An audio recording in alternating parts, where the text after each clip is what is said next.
இருக்கிறார்கள். அந்த அடிப்படையிலே இன்றைய தினம் நமது மாவட்டத்தினுடைய ஒருங்கிணைப்பாளர் தோழர் பி பழனி அவர்கள் பாராளுமன்ற உறுப்பினர் அருமை அண்ணன் கோபிநாத் அவர்களிடம் இந்த மனுவை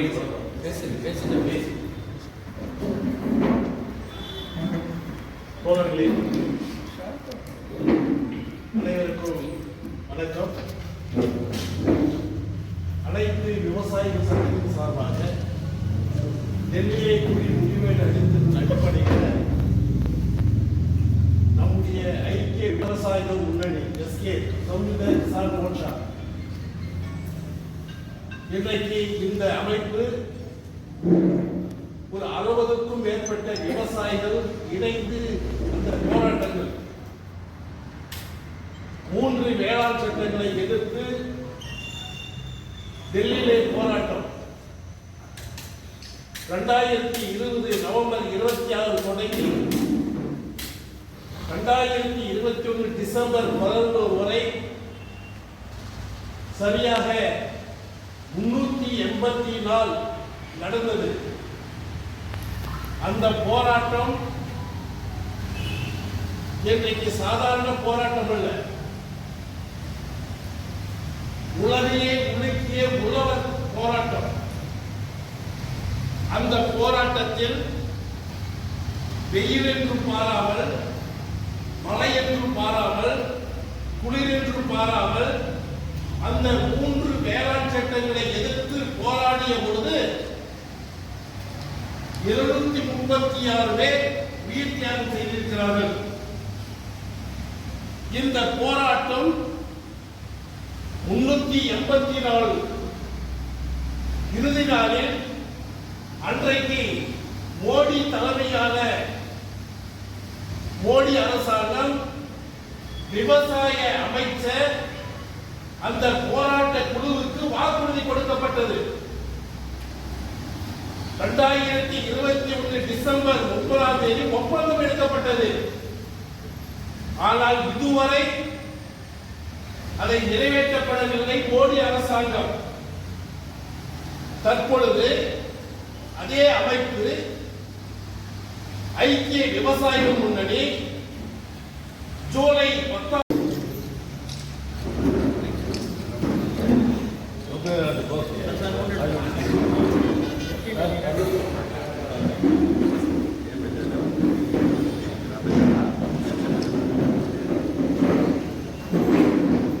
பலவீனமாக இருக்கிறது, எதிர்கட்சி பலமாக இருக்கிறது. அன்பு ஒரு பாரம்பரியமிக்க தேசபக்தி உள்ள குடும்பத்தில் வந்த ராகுல் காந்தி பேசிய பேச்சு உலகத்தை குளிக்கெடுத்தது. மோடி அமித்ஷா பதில் சொல்ல முடியல. ராகுல் காந்தி பேசிய பிறகு பாராளுமன்ற உறுப்பினர்களுக்கெல்லாம் ஒரு புது தெம்பு பாதை கிடைத்தது. பாதை கிடைத்த பிறகு நம்முடைய இந்திய கூட்டணியுடைய எம்பிக்கள் முழுவதும் ஆக்ரோஷமாக பேசி ஆதாரபூர்வமாக பாராளுமன்றத்திலே மோடியையும் அமித்ஷாவையும் இந்த ஆட்சியையும் கிளி எடுத்தார்கள்.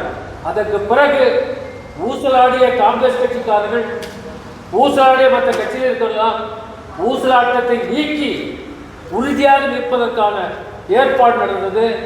நமக்கு பெருமைக்குரியது, கிருஷ்ணகிரி மாவட்டத்தில் வாக்காளர்களுக்கு பணம் கொடுக்காமல் பாராளுமன்ற உறுப்பினராக நம்முடைய அன்பு சகோதரர் கோபிநாத் அவர்கள் வெற்றி பெற்றது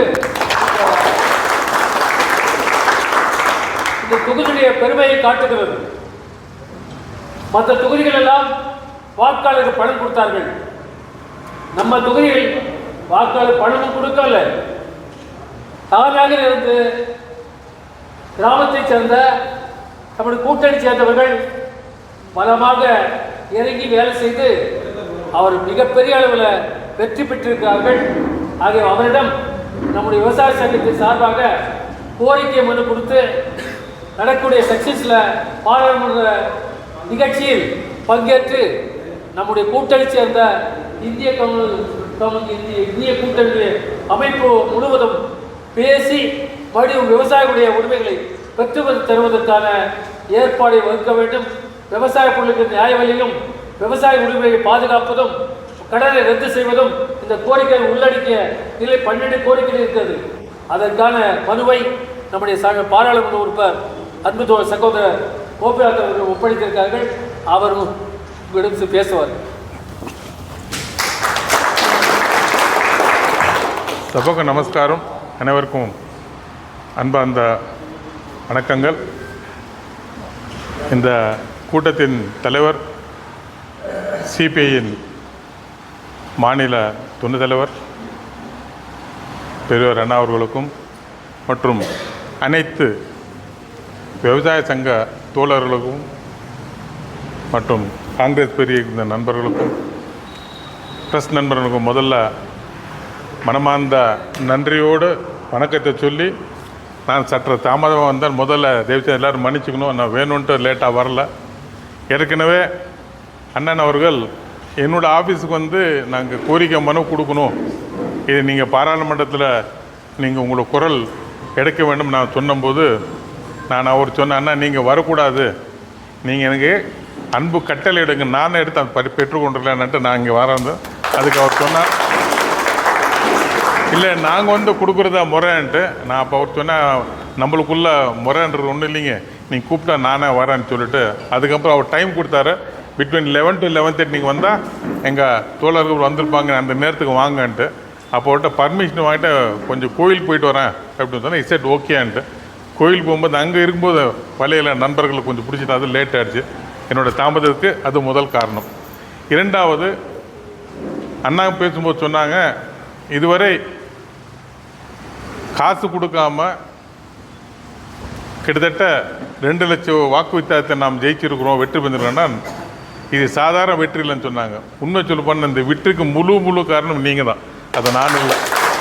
நீங்கள் எல்லாம் உழைச்சதுக்கு நம்ம இந்தியா கூட்டணியோட தோல்மை தலைவர்கள் அத்தனை பேருமே, அந்த கூட்டணியோட கட்சியோட நண்பர்கள் அத்தனை பேரும் முழுதாக வேட்பாளர் வேட்பாளர்ன்ற தோரணையில் வேலை செஞ்சதுனால இந்த வெற்றி, இல்லாட்டி வெற்றி கிடைச்சிருக்க வாய்ப்பு ரொம்ப கம்மி. ஆனால் நாம் இதுவரை ஏற்கனவே இந்த பகுதியில் இருக்கிற நண்பர்கள் தெரியும், நான் 3 முறை சட்டமன்ற உறுப்பினராக பணி செஞ்சேன். அந்த 3 முறை கூட நான் 1 பைசா கூட கொடுத்ததில்லை வாக்காளருக்கு. நீங்கள் வேணும் செக் பண்ணிங்கன்னா, I don't give not even single pie. அது எனக்கு பாலிசி கூட, காசு கொடுத்து ஓட்டு வாங்கக்கூடாதுன்றது தான். அதனால் எங்கள் கட்சி சீனியர்ஸ் எல்லாம் இருக்காங்க, அவங்க கூட அது மாதிரி நின்னாங்க, காசு கொடுக்காமாண்டு. இதுவரை கடவுள் புண்ணியத்தில் உங்களோட நண்பர்களோட ஒத்துழைப்போட காசு கொடுக்காம ஜெயிச்சுட்டு வந்துட்டு இருக்கிறோம். இன்னும் முந்தா கூட உங்களோட ஒத்துழைப்பு எனக்கு வேணும், உங்களோட ஐடியாஸ் எனக்கு வேணும், உங்களோட சஜஷன்ஸ் எனக்கு வேணும். பிகாஸ் எனக்கு அசெம்பிளின்றது easy, I have experience. But பாராளுமன்றத்தில் எனக்கு எக்ஸ்பீரியன்ஸ் கிடையாது. முதலாக நான் பாராளுமன்ற உறுப்பினர் உங்களாலாக உருவாக்கப்பட்டிருக்கு. நிச்சயமாக பாராளுமன்றத்தில் நம்ம எஸ்கேஎம் சார்பில் கொடுத்த அத்தனை கோரிக்கைகளும் எனக்கு கிடைச்ச வாய்ப்பெல்லாம் நிச்சயமாக ஒரு வாட்டி இல்லை, என்னைக்கப்பெல்லாம் எனக்கு வாய்ப்பு கிடைக்குதோ அப்போல்லாம் கூட மோதியோட கவனத்துக்கு கண்டிப்பாக கொண்டு போவேன். ஏன்னா இதில் பெரிய ஒரு நம்மளுக்கு இன்னைக்கு கிடைச்சிருக்க பெரிய வாய்ப்பு என்னென்னா, நான் மட்டும் இல்லை, இந்தியாவில் இருக்கிற அத்தனை எதிர்கட்சி தலைவர்களுக்கு ஒரு அருமையான ஒரு வாய்ப்பு. ஏன்னா இன்றைக்கி நம்ம இளம் தலைவர் ராகுல் காந்தி அவர்கள் கடைசி வரை நான் எதிர்கட்சி தலைவராக பொறுப்பு எடுத்துக்கிறேன்னு சொல்லவில்லை. நீங்கள் யாராச்சும் சீனியர்ஸ் நீங்கள் இருங்க, நான் பின்னால் உங்களோட இருக்கிறேன்னு சொன்னாங்க. அனைத்து நம்ம இந்தியா கூட்டணி தலைவர்கள் எல்லாமே ஒற்றை குரலாக, இல்லை நீங்கள் எதிர்கட்சி தலைவராக நீங்களே இருக்கணுன்ட்டு அவர் மேலே ப்ரெஷர் கொண்டு வந்து இருக்குதா, ஹி அக்செப்டட். ஸோ அதனால் அவர் அக்செப்ட் பண்ண உடனே முதல்ல எங்கள் கட்சியோட மீட்டிங் சிபிபின்னு சொல்லுவோம், காங்கிரஸ் பார்லிமெண்ட்ரி பார்ட்டின்றது எங்களுக்கு. பிகாஸ் அந்த நம்ம இங்கே தமிழ்நாட்டில் சிஎல்பி வேணும், அங்கே சிபிபி வேணும். அந்த மீட்டிங்கில் பேசும்போது அது வெறும் எங்கள் காங்கிரஸ் உறுப்பினர் மட்டும் இருப்போம். 99 உறுப்பினர் 102 உறுப்பினர் உட்காண்டிருந்தோம். அந்த அவையில் அவர் பேசும்போது அவர் எங்களுக்கெல்லாம் கொடுத்தது எங்களுக்கெல்லாம் கேட்டது ஒன்று, நான் என்ன முடிவு எடுத்தாலும் நீங்கள் கட்டுப்படணும், நோன்னு சொல்லக்கூடாதுன்னார் முதல்ல எடுத்த உடனே.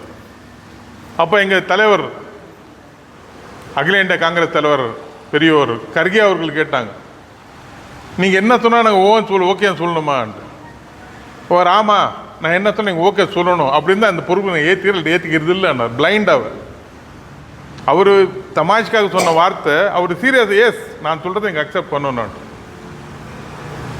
அங்கே இருக்கிற சீனியர்ஸ் எல்லாம் ஒரு நிமிஷம் யோசிச்சாங்க, என்னடா ஒரு எங்களோட கட்சியோட தலைவர் சொல்லும்போது இவர் இந்த வார்த்தை சொல்கிறாரு அன்னைக்கு யோசிக்கும் போது அப்போ சொன்னார், நான் எதுக்கும் அஞ்ச மாட்டேன் உங்களுக்கு தெரியும், நான் எதுக்கும் பயப்பட மாட்டேன் உங்களுக்கு தெரியும், நான் எதுவுமே ஆசிக்க மாட்டேன் நான். ஏன்னா அந்த பரம்பரை அப்படி தான்.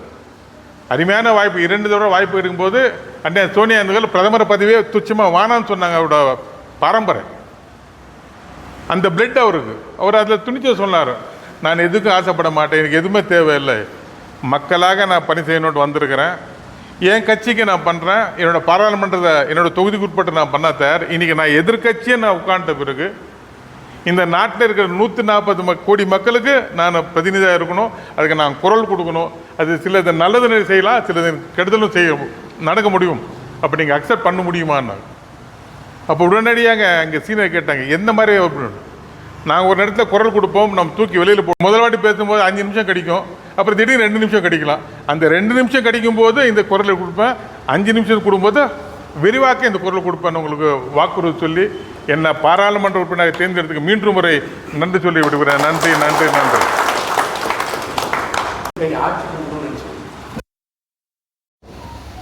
ஏன்னா மோடி அண்ணன் சொன்ன மாதிரி தண்ணி பிடிக்கிறதுக்கு இல்லை, ஆளே காணாமல் பண்ணியிருக்கோம்.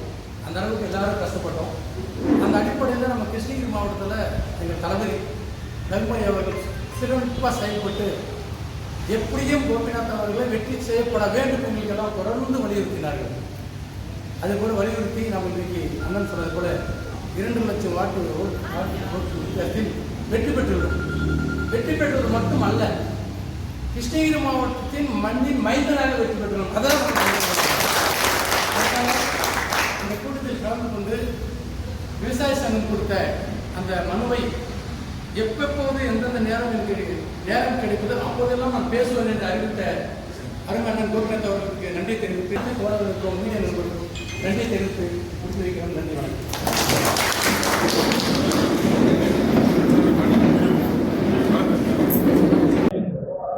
ஐக்கிய விவசாயிகள் முன்னுடைய கிருஷ்ணகிரி மாவட்ட ஒருங்கிணைப்பாளர். வணக்கம். நாடாளுமன்ற உறுப்பினர் திரு கோபிநாத் அவர்களை சந்தித்து மனு கொடுக்கக்கூடிய நிகழ்ச்சி நடைபெற்றது. இந்த நிகழ்வு டெல்லியிலே போராடிய 3 வேளாண் சட்டங்களை எதிர்த்து உலகையே உலுக்கிய உழவர் போராட்டம் கிட்டத்தட்ட 384 நாள்,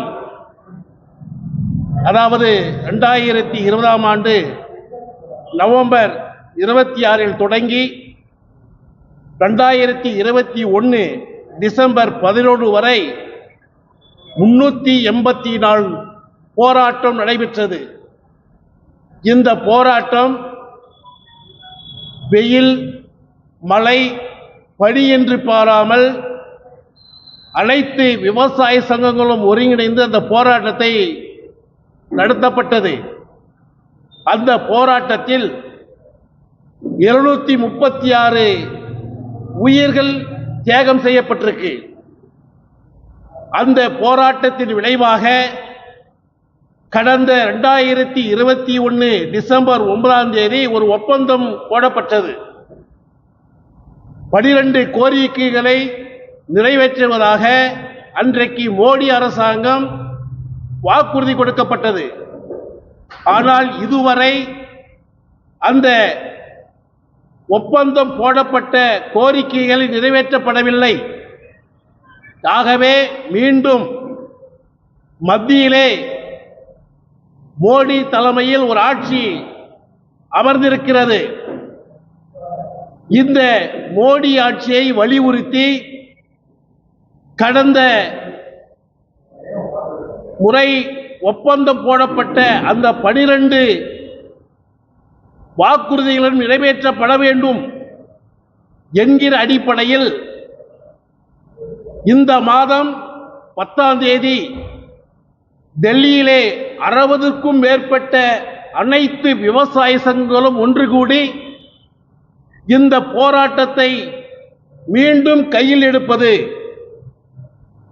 முதல் முறையாக இந்தியா முழுவதும் இந்திய கூட்டணி சார்பாக வெற்றி பெற்றிருக்கக்கூடிய நாடாளுமன்ற உறுப்பினர்களை சந்தித்து இந்த கோரிக்கையை மனுவை கொடுத்து வருகிற 22ஆம் தேதி நடைபெறுகின்ற நாடாளுமன்ற கூட்டத்தில் இந்த விவசாயிகளுடைய கோரிக்கையை வலியுறுத்த வேண்டும் என்கிற அடிப்படையில் கிருஷ்ணகிரி மாவட்டத்தில் தமிழ்நாடு விவசாய சங்கத்தினுடைய மாநில துணைத் தலைவர் தோழர் லகுமையா அவருடைய தலைமையில் தமிழ்நாடு விவசாய சங்கத்தினுடைய சிபிஎம் விவசாய சங்கம் பிரகாஷ் மாவட்ட செயலாளர் அவர்கள் மற்றும் கிருஷ்ணகிரி மாவட்டத்தில் இருக்கக்கூடிய அனைத்து விவசாய சங்கங்களும் ஒருங்கிணைந்து இன்றைக்கு இந்த கோரிக்கை மனுவை முதல் முறையாக நாங்கள் கொடுக்கப்பட்டிருக்கிறோம்.